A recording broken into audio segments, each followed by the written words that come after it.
जदि हम घर आ जैती हो गल परंगवा लगैती हो ए प्यारी।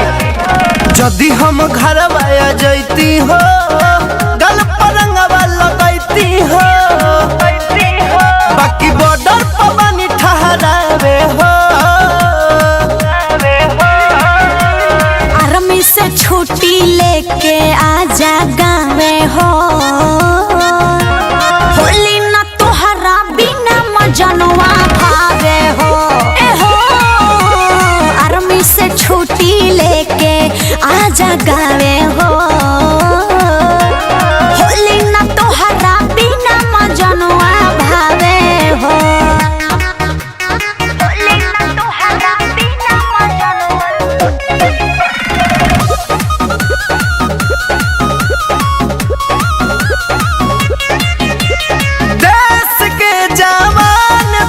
के रंग में रंग गइल बानी तोहरे संगवा खेलब रंगवा असर में हम बनी।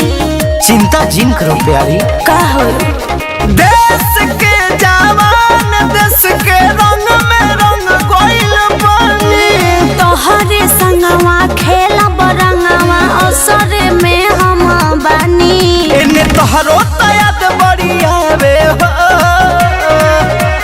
आर्मी से छुट्टी लेके आजा गावे हो होली ना तोहरा बिना मजनवा भावे हो ए हो। आर्मी से छुट्टी लेके आजा गावे हो होली ना तोहरा बिना मजनवा भावे हो। जल्दी आजा। आर्मी से छुट्टी लेके आजा गावे